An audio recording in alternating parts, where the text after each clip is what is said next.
여러분 안녕하세요. 보험 지식 저장소의 최민수입니다. 이번에는 지난 영상에 이어서 통원 환자 합의금 어떻게 받아야 할까 라는 영상의 세 번째 내용이 되겠습니다.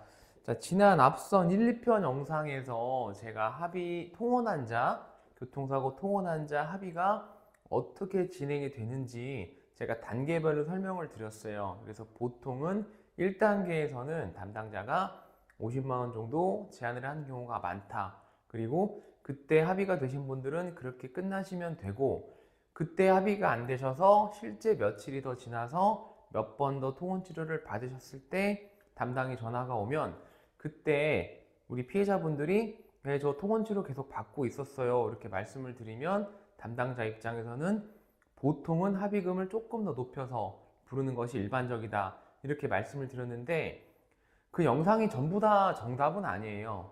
모든 담당자가 통원치료 환자가 발생했다고 해서 첫 통화에 50만 원 얘기하는 것도 아닙니다. 그런데 영상을 보시고 혹시나 그런 생각을 가지신다면 안 되고요.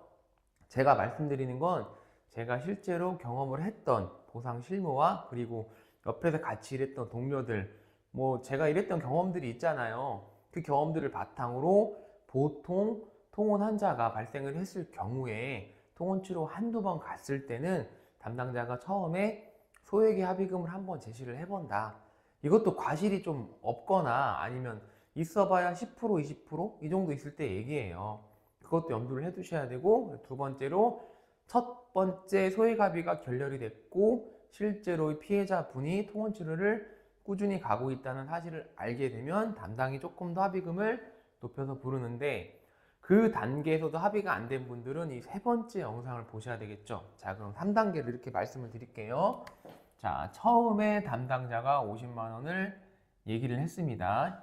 어디까지나 예시입니다, 여러분. 두 번째, 이때 합의가 안 돼서 통원 치료를 꾸준히 받으신 분들은 담당자가 뭐 한 70만 원 정도 어떨까요? 80만 원 정도 어떨까요? 라고 요 단계까지 왔다고 말씀을 드렸어요. 자, 그런데 여기에서 합의가 안 되신 분들, 그러면 세 번째 단계로 넘어가야 되겠죠? 세 번째 단계.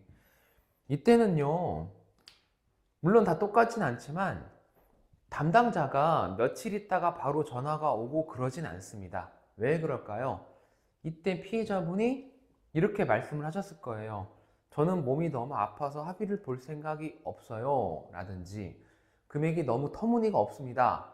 라고 말씀을 했던지, 둘 중에 하나인 경우가 많은데, 그러면 담당자 입장에서는 이때 한번 합의가 결렬되고 나서 며칠 있다가 다시 전화할 필요가 별로 없잖아요. 왜냐하면 합의가 될 것 같은 사람이 아니니까. 자기가 몸이 아프다고 말씀을 하시는데 뭐 2, 3일 있다가 내지는 뭐 3, 4일 정도 있다가 합의 생각 없냐고 물어보는 것도 어떻게 보면 앞뒤가 안 맞잖아요.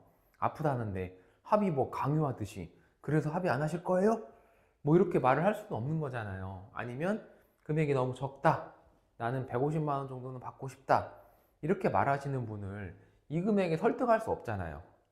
여기서 약간의 차이 정도는 수용하겠지만 2배 가까이 합의금을 원한다면 애초에 그 금액이 가능한 사고라고 판단이 됐다면 담당자가 이렇게 얘기도 안 하겠죠.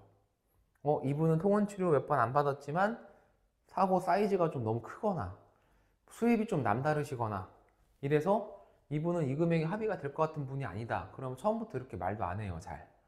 어느 정도는 그래도 성향이나 이런 것들을 대강 파악을 하고 대화를 나눈 다음에 아이고 선생님 그러시면 통원치료 지금 몇 번 받으셨는데 그냥 이 금액 정도 합의하시는 게 어떠세요? 이렇게 말을 하는데 여기서 나는 150을 받고 싶어요. 150. 이러면 담당이 연락할 이유가 별로 없어져요. 그냥 치료 잘 받으십시오 라고 인사를 하고 물러날 수밖에 없습니다. 자, 그렇게 한 2주 정도 시간이 흘렀다고 보죠. 여기 3단계에서 결렬되고 한 2주 지났어요. 2주. 여기서 한 2가지 정도 경우로 갈립니다. 실제로 2주 동안 하루도 안 빼고 치료 받으시는 분들이 있어요.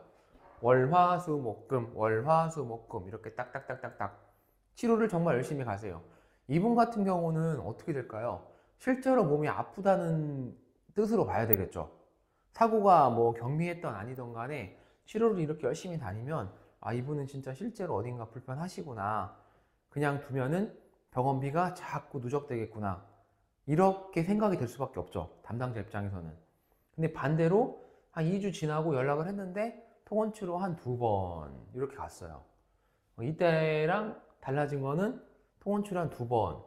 그 정도밖에 안 갔어요. 그럼 담당자가 어떤 생각을 하게 될까요? 별로 앞으로 손해 날 게 없잖아요. 크게. 이분이 바빠서 병원에 못 가셨던, 아프지 않아서 병원에 못 가셨던, 그건 담당자한테는 중요하지 않아요. 크게. 담당이 보기에는 이때 150만 원 달라고 해서 합의가 안 됐는데 2주 정도 지나고 나서 보니까 통원 치료 한 2번 정도밖에 안 갔더라. 이러면 담당자가 서두를 이유도 없고요. 합의금을 높여 부를 이유도 없는 겁니다. 자, 어떤 말씀인지 이해가 가시나요? 3단계에서는 이게 중요한 거예요. 실제로 몸이 아프셔서 이때 합의가 결렬이 되셨던, 합의금이 마음에 안 들어서 합의가 결렬이 되셨던, 이때 결렬되고 나서 세 번째 담당이 전화가 올 때까지는 보통은 좀 기간 텀이 있어요. 텀이 있는데 이 기간을 두고 나서 담당이 전화를 했는데 통원 치료간 횟수가 정말 많은 경우와 거의 없는 경우에 따라서 담당자의 반응이 좀 달라질 수밖에 없다. 여러분이 담당자라면 어떻게 하시겠어요? 이때 합의가 안 됐는데, 예, 알겠습니다. 치료 잘 받으세요. 라고 말하고 전화를 끊을 수밖에 없었는데, 기간이 지났는데, 피해자가 병원에 정말 열심히 다닌다면, 여러분이 담당자면 어떻게 하실 것 같으세요? 합의를 좀 서두를 수밖에 없죠? 치료비는 자꾸 쌓이니까 눈덩이처럼. 그런데 거꾸로 치료를 몇 번 안 받았다면, 여러분이 담당자라면 어떻게 하시겠어요? 아무리 합의 보는 게 일이라 하더라도 합의를 이렇게 맞춰줄 필요가 없게 되는 거죠. 예. 이게 보통 디스크 환자들한테도 똑같은 논리로 적용이 돼요. 디스크 걸리신 분들은 보통 본인이 사고 나기 전에 디스크가 안 좋았거나 그런 분들이 좀 많거든요.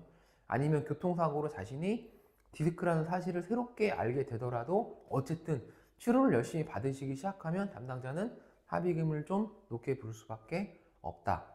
여기서 그런 분들이 발생을 하죠. 저는요, 바빠서 치료를 많이 못 가는데요. 억울합니다. 알고 있습니다. 그런 분들이 당연히 계시는데, 그렇다고 담당이 대신 병원에 가실 수는 없잖아요. 객관적으로 드러난 사실에 입각해서 손해사정을 하는 것이지, 아, 바쁘셔서 병원에 못 가신 것까지 감안해 드리겠습니다. 이렇게 할 수는 없는 거거든요. 아, 치료를 많이 받으신 분들은 담당자가 여기서 합의금을 조금 더 세게 부르겠죠. 얼마를 부르겠어요? 이때보다는 많이 부르겠죠. 그러면 본인이 원하는 합의금에 어느 정도 근접하게 다가온 것이니까 그때 합의를 보시면 되겠죠. 그냥 담당자가 이때도 7, 80을 부르진 않을 거예요. 기간이 지나는 동안 병원을 더 다녔기 때문에. 그러나 병원에 한두 번 가신 분들은 어떻게 해야 될까요? 그 내용은 제가 다음 영상에서 말씀드리도록 하겠습니다. 여기까지 시청해 주셔서 대단히 감사합니다.